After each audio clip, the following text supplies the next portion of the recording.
How are you? Great. Johnny, do you remember the Lucky Fall Ranch? Well, if you're talking about the one out in Green Mountain Falls, Colorado. That's the one I'm talking about. Well, sure. That's where you and I and Ray, what's his name? Ray Smishney. Yeah, Ray Smishney, who owns the Lucky Four. You and he and I investigated the death of that concert pianist. That's right. Also, we had some real fine trout fishing up in 11 Mile Canyon. Do you remember the little private lake up in the mountain back of Ray's ranch? Cherry Lake? Yeah, it's Old Bill Cherry's lake. Only it isn't there anymore. Oh, that's too bad. Old Bill isn't around anymore either. Well, what's happened to him?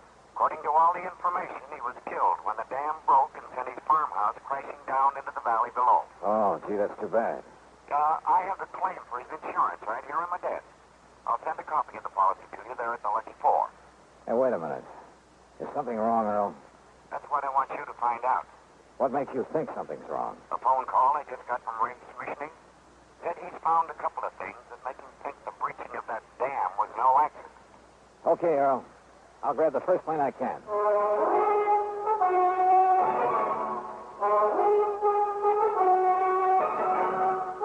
Bob Bailey in the exciting adventures of the man with the action-packed expense account, America's fabulous freelance insurance investigator. Yours truly, Johnny Dollar.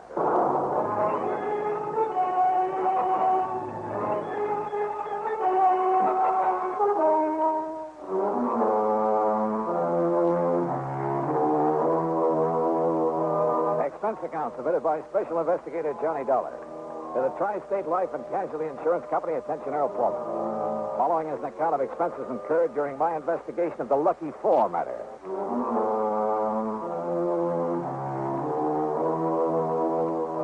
Expense account item 1, $3.25, phone call to Ray Smishney to tell him I was on my way.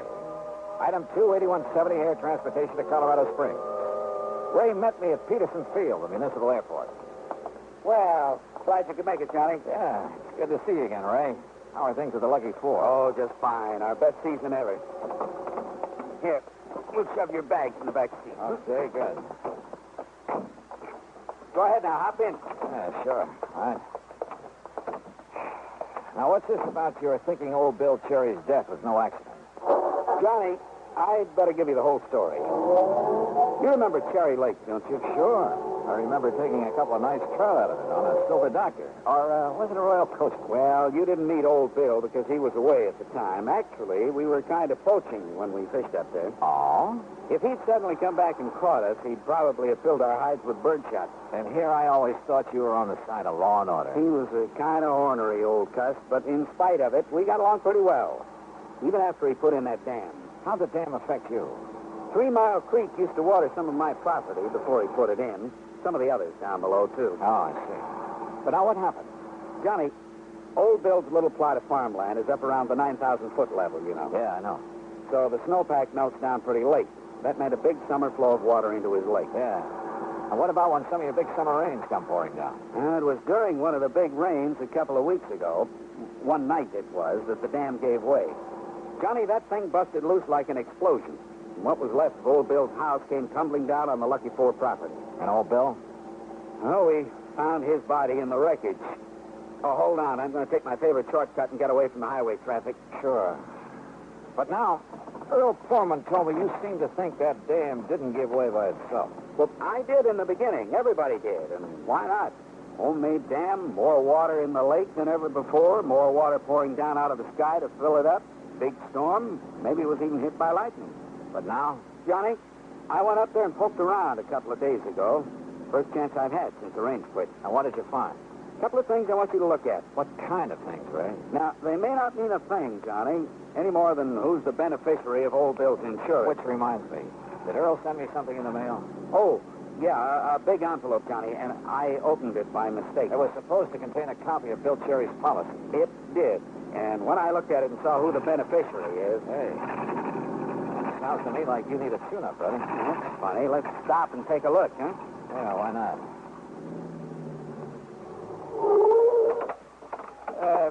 You say that when you saw who the beneficiary is... Oh, a worthless nephew of Bill's who hangs around the pool rooms in Colorado Springs. He's been in a couple of scrapes with the law. Oh, here. Let me see if I can open this hook. There. Maybe the catch is stuck. I got it. Here now. Well, Anyhow, I've always felt this Tommy Walker wouldn't stop short of murder if he thought it. There you are. Oh, good. And, holy, Ray, Hey, look at all those crazy wires. No wonder she was missing. you didn't put that wiring in there? Are you kidding? Ray, come on, hit the deck. Huh? Come on the side of the road, back of this rock. What's the matter? All right, get down fast. What's got into you, Johnny? And look. No, you look. Johnny. Holy smoke. Yeah, you look. Well, that was some kind of a bomb wired up in there. Yeah, by somebody who meant business. Johnny. By somebody who must have seen you poking around up near Old Bill's dam. You mean... Who must have found out you'd sent for me. What'd you say the name of Old Bill's nephew is? Act 2 of yours truly, Johnny Dollar, in a moment. Many of us on the job are clock watchers and time clock punchers just waiting for time to quit. When is it really time to quit? The man with a set day of work has a schedule to adhere to, but the fighting man quits only when the job is done. And to him, capture by the enemy does not mean the end, but perhaps only the beginning of the most important part of his job. One of the points of the Code of Conduct for the American fighting man says, quote, "If I am captured, I will continue to resist by all means available. I will make every effort to escape and aid others to escape. I will accept neither parole nor special favors from the enemy." Unquote. The strong ideals set forth there are the same ideals that gave great determination to one young officer of the United States Navy. Half an hour after Lieutenant Edward V.M. Isaac's ship was sunk by 3 torpedoes in the Atlantic Ocean in May 1918 at the height of World War I, he was taken prisoner by the commander of the German submarine U-90. During the U-boat's trip back to Germany, Lieutenant Isaac learned a great deal of vital secret information about U-boat movements. Determined to make this information available to the United States and allied naval authorities, Lieutenant Isaac, while on his way to a prisoner of war camp, risked his life by jumping through the window of a rapidly moving train. Severely injured by his fall, he was again captured. Months later, aided by several American Army officers who short-circuited the prison lighting system, Lieutenant Isaac escaped through barbed wire fences and amid heavy rifle fire from the guards. After 7 days and nights of rugged travel over the mountains, and with only raw vegetables for food, he swam the swift current of the Rhine River right under the noses of the enemy sentries. Evading many enemy soldiers, he reached the American legation in Bern, Switzerland, and completed his self-assigned mission. For risking his life many times above and beyond the call of duty, Lieutenant Edward Isaac was awarded the Medal of Honor. His personal code of conduct had made him realize that war doesn't end with confinement as a prisoner of war. That is when the real responsibility may begin. And now, Act 2 of yours truly, Johnny Dollar, and the Lucky 4 matter. It was the driver of a big interstate moving van that came to our rescue after Ray's car blew up. He'd seen the explosion from the highway, seen one of the fenders flying through the air. Yeah, somehow those big truckers are always around to give you a hand. He drove us into Colorado Springs. Item 3, $50 deposit on a rental car, and we headed east on Highway 24 to Green Mountain Falls. The Lucky 4 is on a level spot on the side of a mountain, about half a mile up from the highway. 6 or 8 nice modern cottages share a beautiful view of pikes and several other high peaks that surround colorful Ute paths. I dumped my luggage, said hello to Ray's pretty wife, Lee, and we headed up a narrow wagon trail up the side of the mountain in Ray's Jeep. Here, Johnny. That truck driver gave me this souvenir. Hey, looks like a piece of the wiring we found under the hood before your car blew up. That's what it is. Now, look. You see there where 3 Mile Creek bounces down over the rocks? It's quite a flow there, Ray. And I see that it goes on down through your property again. Just like it did before Old Bill put in his dam. Of course, I don't really need the water, not as much as Ralph Kimball, at least. Who's Kimball? A property next to mine. Retired man. Used to be a math or physics prof or something. Nice neighbor? Oh, he keeps to himself. He and his wife. Ornery old cuss like Old Bill. They have no use for each other. Didn't like interference. Now, you see that clearing up ahead? Yes? That's where Old Bill's home used to be, huh? Yeah, before the water dumped it down on my place. kindling. That's about all that was left of it. You still haven't told me what you found up here. Well, one thing I found down below on his body, gripped tight in his hand, sort of a death grip, I guess it was. Yeah? Cigarette package. El Perro cigarette. That's a Cuban brand. Is that what he smoked? No, sir. He never smoked in his life. Wouldn't even have the things on his plate. Do you see what I mean? Well, I don't think that's much of a clue. Well, what I figure, Johnny, that is, after what else I found, is that he caught somebody prowling around his dam, maybe struggled with him, and that's how come the cigarette package. Whoa, now, Ray, back off. Whatever else you found up here, it's got to be more conclusive than that. All right. Look here. Here's where the dam was, between these big rocks. What kind of a dam? Concrete, with planks across. Oh, yeah. I can see where cement is still stuck to them. Used some dynamite, too. You can see the mark where he drilled to pack in the stuff. That's my clue number one, Johnny. He didn't use any dynamite. He was afraid of it. Also, I'd have known. I'd have heard it go off while he was building his dam. But somebody... Yeah, somebody, all right. Look at this. Plastered on this rock. A piece of label? Plastered on the rock by the force of that explosion. Says Titan Super IXL Dynamite. Johnny, he wouldn't even have the stuff around. Another thing. It's a brand you can only get in one little store in Denver, and he'd never go there. He hated the place. Yeah, you said the dam went like an explosion. Yes, sir. But, of course, with all the thunder and lightning that night, who could be sure which was which? Oh, well, chances are lightning wouldn't reach down here, Ray, with all the high peaks around. That's what first hit me, Johnny. Come on. Let's go into Colorado Springs and find this nephew of old Bill's. Tommy Walker. Yes, sir, Johnny. Being the beneficiary and all, who else could it be? Ray, I'm with you.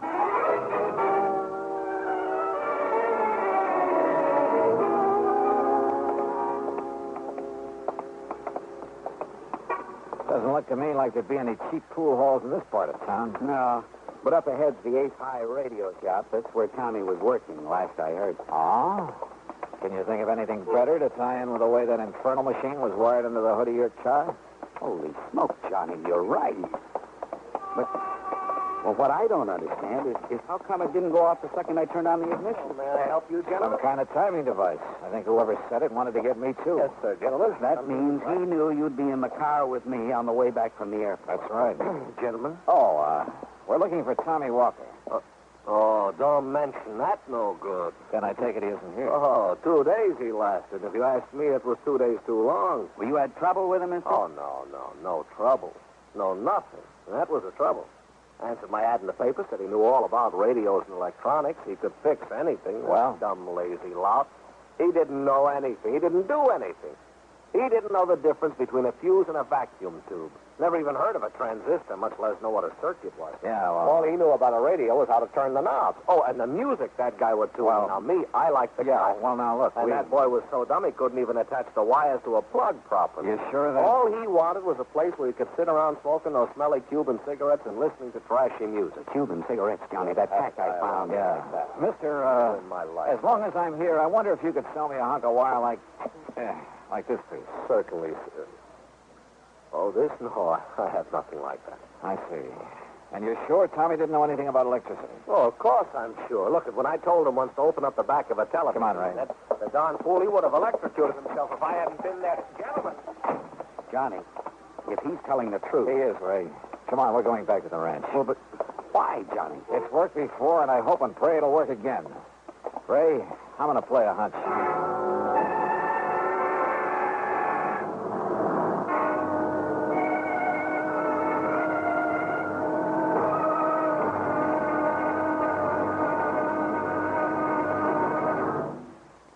Act 3 of yours truly, Johnny Dollar, in a moment. And now for another episode in the life of Sergeant Donald Bellwether, my husband.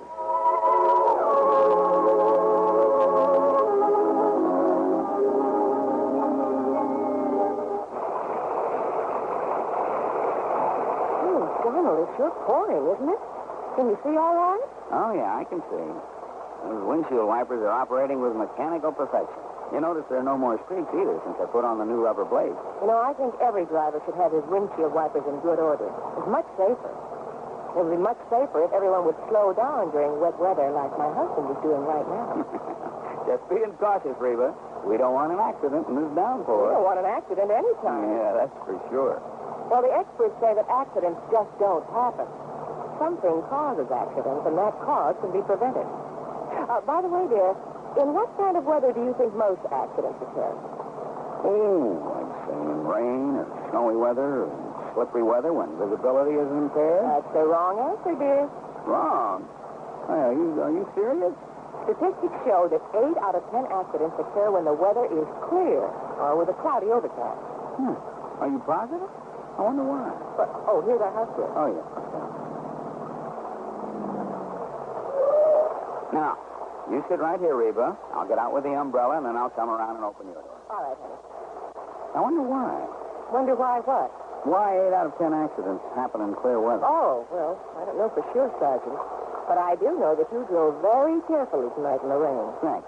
Now, if everyone drove as carefully during clear, dry weather, there'd be less accidents, I'm sure. Hey, that must be it. People automatically get cautious in the rain and snow. Too bad they don't stay that way in good weather. You will, won't you? I mean, drive safely in good weather, too? I promise. Oh, that's my Donald. That's my doll.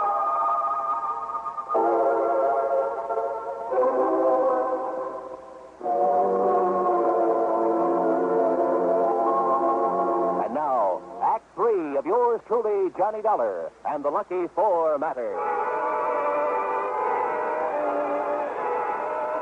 Back at the Lucky Four, Ray's wife, Glee, made us a couple of sandwiches and some coffee. We'd kind of forgotten about lunch. While I looked over the insurance policy that Earl Pullman had sent on to me. Yeah, Tommy Walker was the only beneficiary. But, and this was the important part, he was due to receive the munificent sum of $1,000. And that's all. That's all? You mean he'd kill his uncle for $1,000? I don't think so, Glee. Well, and yet, if Tommy is the only one to benefit... Listen, Ray. You told me right off the bat you hadn't liked the idea of old Bill putting that dam up there. Johnny. Johnny, no. That is... Well, none of us liked it. What do you mean by us? Well, none of us. The Kimballs and us. Only because it kept the creek from coming down here. He made a diversion when he put in that dam. But after I put in the pumps, we've had plenty of water. And I'd have had to put in the pumps anyway. You ever use dynamite around here, Ray? Sure, most everybody does one time or another. In this whole section, use it to clear the land. Johnny, that Listen, Johnny, I don't know what you're driving at. Most everybody does, huh? Yes. Have you ever used that particular brand? Titan Super IXL? No, sir, never in my life. But you knew where to get it. Everybody does, Johnny. Johnny, please. Everybody, huh? Yes. Including Ralph Kimball next door? Mr. Kimball? Huh? Yeah. Maybe I'd better go over and talk to him, huh? They're not at home. He went to Denver this morning early, but Johnny... How do you know? She told me they were going. She dropped in last night, and she told me, and I said Ray was going, too, to meet... Johnny, look. She drop in here very often? Well, only since the dam broke, and... Well, they weren't too friendly before, but now... Well, Physics professor, huh? Electronics. Good Lord, Johnny. I'm going over and take a look around. dear. I'll go with you, Johnny. Ray had minimized the problem he'd had when the dam was put in. Maybe his next-door neighbor hadn't. Kimball had kept to himself, Ray said. It was very much like old Bill Cherry, an ornery sort of cuss who didn't like interference. And old Bill's dam had certainly interfered with Kimball's water supply. We started our search in the workshop back at Kimball's house. Here it is, Johnny. Take a look. Titan Super IXL. Look here, Ray. This rock drill the same size as the one used up on the dam? Sure is, Johnny. And if we can find some of it. Yeah, this is it, all right. Same kind of wire that was on the bomb under the hood of my car. Pretty good evidence, if you ask me. And here. El Perro, the same brand as the cigarette package you found clutched in old Bill's hand. But listen, Johnny. Yeah? This is only what you'd call circumstantial evidence. But if there's enough of it, listen, Yeah? maybe you underplayed it. Maybe you were pretty sore about that dam. Well, of course I was. And so was Kimball. Well, he threatened to sue, Johnny. He threatened a lot of things, but that doesn't... All right. Call that the motive. Now, this evidence, this rock drill. But a lot of people use them, maybe even this same size. And this wire. The same kind used to hook up that bomb. But well, most anybody could get wire like that. I think. The point is, he has it. And the right brand of dynamite. Well, anybody who knows that store up in As Denver. for hooking up that infernal machine, Kimball was a physics professor, electronics. Yeah. Yeah, that's true. Did he know about your private shortcut to Denver? Yes. Yes, Johnny, I told him one time. He also knew when you and I would be on that road. Clee had told his wife. She probably told her why I was coming here. Yes, that's true. Kimball and his wife left for Denver early this morning. And look, Johnny. Huh? The mud on these boots here in the corner. The same gray silk you find only up around Cherry Lake. Yeah. And if that doesn't prove it... But, Johnny, it's all circumstantial. But it'll hold up in court. What? 7 points of similarity, Ray, that'll stand up in any court in the land. But even if... Even if. Because what the law calls 7 points of similarity, as any mathematician can tell you, will occur only once in 38 billion times. That's true? That's true. And that's what's going to hang Mr. Kimball. That, Mr. Dollar, is not true. Kimball. Oh, now, surely you're not going to be foolish enough to use that thing, Kimball. You've left me no alternatives now that you found out. Now, look, Mr. Kimball. All right, Bisney, Dollar. If you want to do any praying, do it fast. What? Yes, Mildred? Ray's wife. Ray's wife. Yes, she's coming over here with a shotgun. Shotgun, eh? Well, she's too late. Oh, no, she isn't. Stay right where you are, Mrs. Kimball. Mildred can help me. I'll pull this. Stand right where That you was are. too close, Johnny. Yeah. 1 minute. Shall we join the ladies?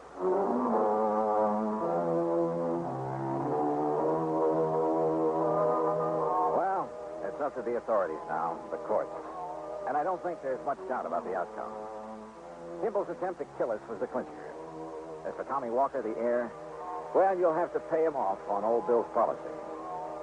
Expense account total, including the trip back to Hartford, $224.95.